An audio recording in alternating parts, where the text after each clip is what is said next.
कैसे हो? उम्मीद करता हूँ बढ़िया और प्रसन्न होंगे। प्रसन्नता के साथ चलिए पढ़ते हैं। आज आज पढ़ेंगे हम कक्षा 10वीं के गणित एनसीईआरटी की पुस्तक से अध्याय 4 द्विघात समीकरण की प्रश्नावली है 4.1 का प्रश्न है। जांच कीजिए कि क्या निम्न द्विघात समीकरण है या नहीं। Check the following are quadratic equation. हमें देखना है कि ये द्विघात समीकरण है कि नहीं। पहले देख लेते हैं कि ये भाई द्विघात समीकरण कहते हैं किसे हैं। चलिए, द्विघात समीकरण द्विघात समीकरण का एक आदर्श स्वरूप होता है एक्स एक x square plus b x plus c equal to 0। जो समीकरण इस प्रकार का समीकरण होता है वह द्विघात समीकरण होता है। अब इसकी खूबी क्या है? तो इसमें एक ही चर है और चर की सबसे बड़ी घात क्या है? 2 है। और एक शर्त ये होती है कि एक्स स्क्वायर के साथ ये ए होता ना इज नॉट 0। यह 0 किसी भी हाल में नहीं होना चाहिए। बाकी 0 होंगे तो भी कोई दिक्कत नहीं है, तभी यह द्विघात समीकरण होगा। चलिए इसको हल करते हैं। तो समीकरण को हल करने पर x प्लस 1 की whole power 2 equal to 2x minus 3। ठीक है, इसका विस्तार कर देते हैं। फार्मूला हमें पता है, इसका फार्मूला a धन b का होल स्क्वायर है तो a square plus 2ab plus b का होल स्क्वायर। a के स्थान पे x है और b के स्थान पे 1 है, चलिए रख लेते हैं। a स्क्वायर यानी x square, 2ab 2x, b यानी 1 यानी b का वर्ग यानी 1 का वर्ग बराबर क्या है? 2x minus 3। एक्स स्क्वायर 2 एकम 2 और x और 1 का वर्ग 1, 2 का गुणा अंदर कर देते हैं, 2 का साथ गुणा किया 2x माइनस 2 तिया 6। ठीक है, एक्स स्क्वायर यहाँ क्या देख रहे थे कि एक हिस्से में शून्य है तो हमें एक हिस्से में शून्य करना जरूरी है। तो इस वाले पोर्शन पे जो भी है उसको हम इस साइड ले लेते हैं, पक्षांतर कर देते हैं। ठीक है, तो x square plus 2x plus 1 इसको इधर ले आते हैं तो ऋण 2x धन 6 इक्वल टू 0। ठीक है, x square as it is 2x और ये 2x ये तो सब मर गए और 6 और 1 कितने हो जाएंगे? 7 बराबर 0 है। एक्स स्क्वायर हम इसको ऐसे भी लिख सकते हैं 0x धन 7 बराबर 0। वास्तव में ये यही तो है, 0x यानी कुछ भी नहीं। अब यहाँ हमारा आदर्श समीकरण क्या है? ए एक्स स्क्वायर बी एक्स धन सी बराबर 0 के प्रकार का समीकरण है कि नहीं है? बिल्कुल है। यहाँ पर ये 0 है, ये भी 0 हो सकता है लेकिन ये 0 नहीं होना चाहिए। ये 0 नहीं है तो इसका मतलब ये समीकरण द्विघात समीकरण है। इसलिए दिया गया समीकरण द्विघात समीकरण है। ये हो गया हमारा सवाल। अगला प्रश्न है x की पावर 2 minus 2x equal to minus 2 into 3 minus x। पहले इस समीकरण को हम सिंप्लीफाई कर देते हैं यानी हल करते हैं। समीकरण को हल करने पर ठीक है, x square minus 2x as it is, ऋण 2 का गुणा इसमें करते हैं तो 2 तिया 6 धन ऋण ऋण ऋण ऋण धन और ये 2x। ठीक है, अब एक तरफ है 0 करना है तो सभी को उठाकर इधर ले आइए। एक्स स्क्वायर माइनस 2x इधर आया है तो धन 6 ऋण 2x बराबर 0। क्या किया? ऋण से प्लस 2x का हमने पक्षांतर किया। अब सजातीय देख लीजिए, ये 2x और ये 2x, ये भी ऋण का, ये में समान चिन्ह हो तो चीजें जुड़ जाती, तो ऋण के 4x धन 6 बराबर 0। चूंकि यह ax² bx प्लस c के प्रकार का समीकरण है, इसलिए यह द्विघात समीकरण होगा। क्योंकि यह दिया गया समीकरण ax plus bx plus c के प्रकार का समीकरण है, इसी प्रकार का समीकरण है। खास बात यह है कि a इज नॉट 0 होना चाहिए, जबकि a है तो यह द्विघात समीकरण है। चलिए अगला देख, x minus 3 into x plus 1 equal to x minus 1 x plus 3। समीकरण को हल कर लेते हैं। तो क्या करेंगे, इसका गुणा इसमें करेंगे, तो x का गुणा x में किया तो क्या हो जाएगा, x की घात 2। x का गुणा 1 में किया तो x हो जाएगा, इसका गुणा इसमें किया तो ऋण 2x हो जाएगा, इसका गुणा इसमें किया तो धन ऋण ऋण 2 हो जाएगा, और इधर x का x में तो x², इसका इसमें तो क्या हो जाएगा 3x, और ऋण 1 का गुणा करेंगे तो कुछ परिवर्तन नहीं होगा, सिर्फ इनके चिन्ह परिवर्तित हो जाएंगे, तो क्या हो जाएगा ऋण x ऋण 3। हमें एक तरफ 0 रखना है, तो इसको उठाकर इधर ले आएंगे। यहाँ कुछ हल हो रहा है क्या? हाँ, सजाती है x और ये 2x, तो x², 2x में से एक x गया तो क्या बचा, ऋण का x बचा ऋण 2। ये इधर आया तो क्या हो जाएगा ऋण x², और 3x में से एक x गया तो क्या बचा धन के 2x, और उसको इधर ले आएंगे तो क्या हो जाएगा ऋण का 2x। ये ऋण 3 इधर आया तो क्या हो जाएगा धन 3 बराबर कुछ नहीं बचा तो 0। ठीक है, ये x और ये x, ये धन का ऋण का, तो ये सब मर गए, तो ये x ऋण का है, ये भी ऋण का, तो ऋण ऋण जुड़ जाएंगे, तो क्या हो जाएगा ऋण के 3x ऋण के 3x हो जाएगा, ये 3 धन के ये ऋण का, तो क्या हो जाएगा सिर्फ 1 बचा बराबर 0। यहाँ समीकरण अपना क्या है, आदर्श द्विघात समीकरण ax² bx plus c equal to 0 इसकी प्रकार का समीकरण है क्या? नहीं है। क्यों नहीं है? कि ये इसमें एक तो है ही नहीं, हमारा x² तो है ही नहीं, तो यह समीकरण के प्रकार का नहीं है। अतः दिया गया समीकरण द्विघात समीकरण नहीं है। हमारे आदर्श समीकरण के प्रकार का नहीं है, इसमें x² है ही नहीं, यानी चर की घात 2 है ही नहीं। ठीक है, तो ये द्विघात समीकरण नहीं है। देखिए अगला प्रश्न है, तो x माइनस 3 का गुणा इसमें करते हैं, तो x का गुणा इसमें करेंगे तो क्या हो जाएगा 2x², इसका गुणा इसमें करें तो क्या हो जाएगा x।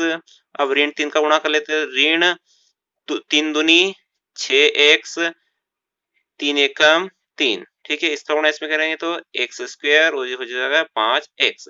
एक हिस्से में हमें 0 रखना है, तो 2x², 6x में से एक x गया तो क्या बचा ऋण के 5x ऋण 3, ये x² इधर आ रहा है तो ऋण x², और ये 5x इधर आया तो ऋण 5x बराबर 0। हमें एक तरफ 0 रखना है, कर दिया। अब हल करते हैं, सजातीय देख लीजिए, ये 2x² यहाँ भी है, 2x² ये x² यहाँ भी है, ये धन का है ऋण का है, तो 2x² में से एक x² गया तो बचा x²। ये 5x, ये 5x, ये भी ऋण का, तो क्या हो जाएगा समान चिन्ह हो तो जुड़ जाते, तो ऋण का 10x, और ये ऋण 3 बराबर 0।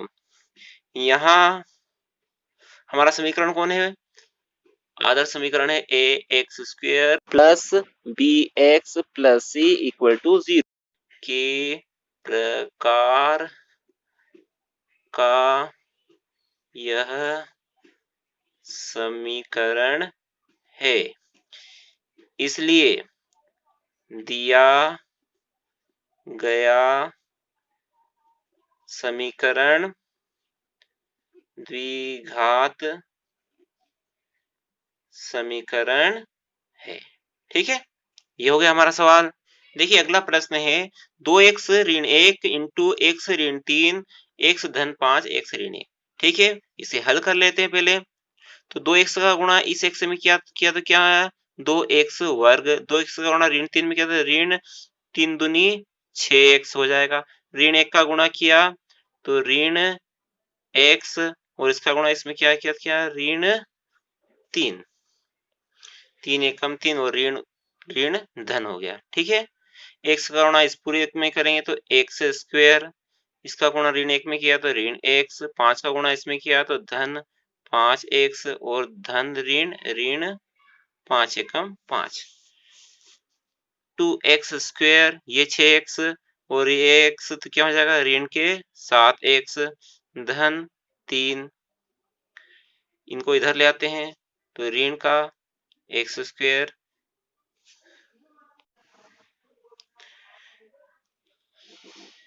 5x में से 1x गया तो बचा धन का 4x और इधर आया तो ऋण का 4x, ऋण 5 इधर आया तो धन 5 बराबर 0।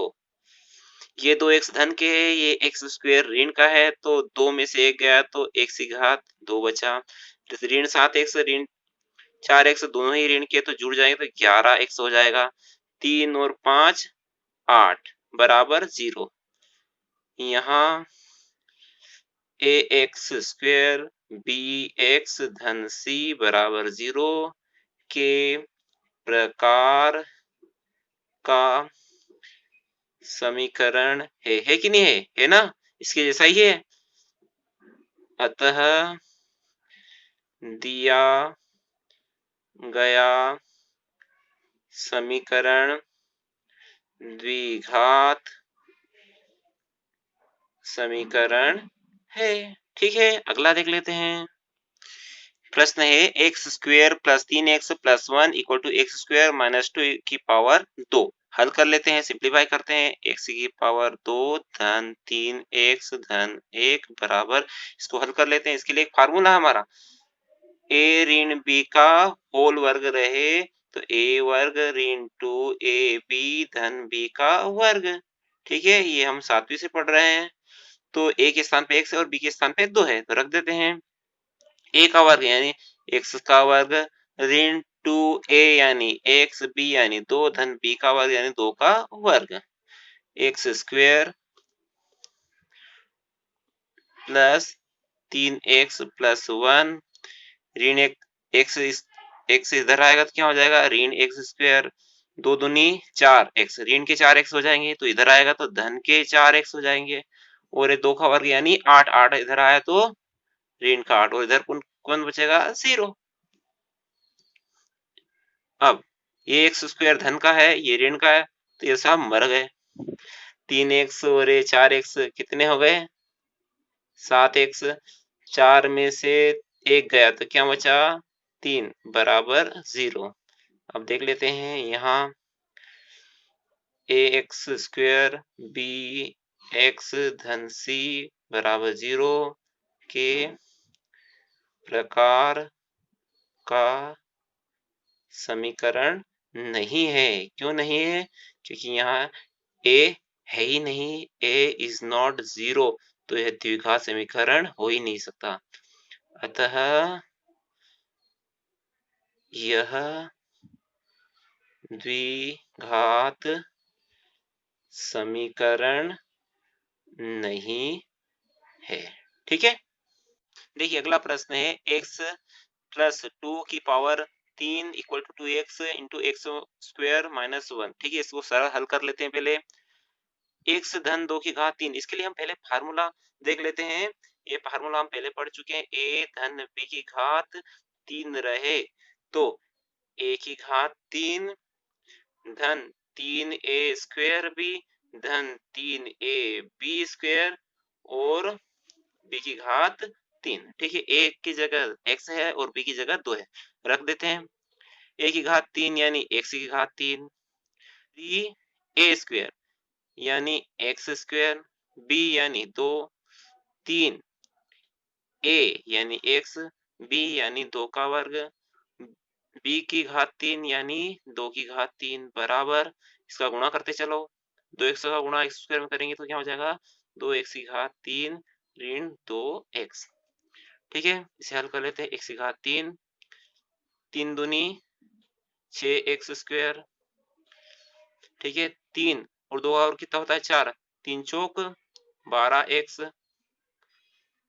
धन 2 की घात 3 यानी 8 बराबर 2x की घात 3 ऋण 2x। इसको उठाकर इधर ले आते हैं, x की घात 3 धन 6x स्क्वायर 12x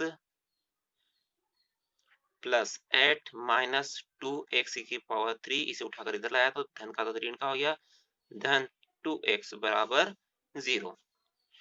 ठीक है, अब x की पावर 3 यहाँ भी है, यहाँ भी ये ऋण का है, धन का, तो x की पावर 3 में से एक x की पावर 3 ज्यादा क्या बचा, ऋण का x की पावर 3, ये और ये हल हो चुका है।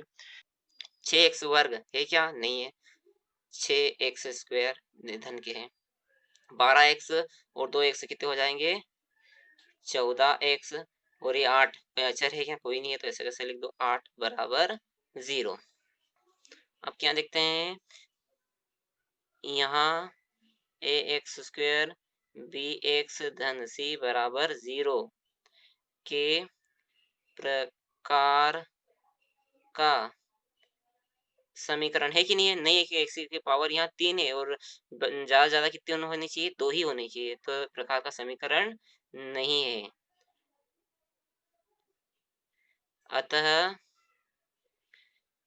दिया गया समीकरण द्विघात समीकरण नहीं है। ठीक है, ये फार्मूला आप याद कर लीजिएगा। अगला प्रश्न है x की घात 3 ऋण 4x स्क्वायर ऋण x plus 1 equal to x minus 2 की घात 3। ठीक है, चलिए इसे हल कर लेते हैं।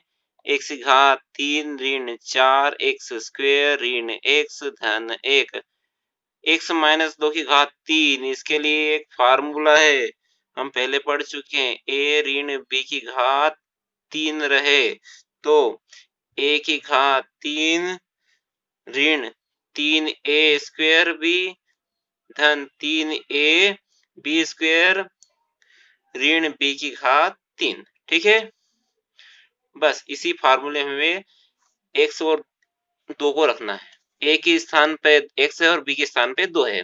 a की घात 3 यानी x की घात 3 ऋण 3 a यानी x स्क्वायर b यानी 2 धन 3 a यानी x b यानी 2 की घात 2 ऋण b की घात 3 है 2 की घात 3, x की घात 3 ऋण 4x स्क्वायर ऋण x धन 1 x की पावर 3, 3 दूनी 6x स्क्वायर, ठीक है, 3 2 का वर्ग 4, 3 चौक 12x, 2 का घन कितना होता है 8, x की घात 3 4x वर्ग ऋण x धन 1, इनको इधर ले आते हैं तो क्या हो जाएगा, x की पावर 3 धन 6x स्क्वायर ऋण 12x धन 8 बराबर 0। इसको उठाकर मैं पक्षांतर कर दिया इसका, तो x की घात 3 यहाँ भी है, x की घात 3 यहाँ,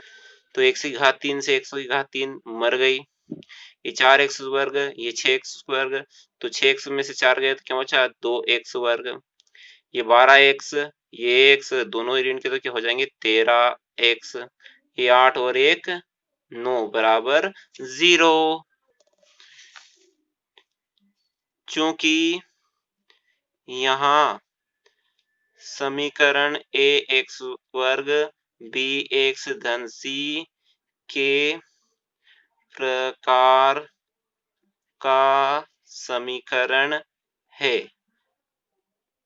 अतः दिया गया समीकरण द्विघात समीकरण है।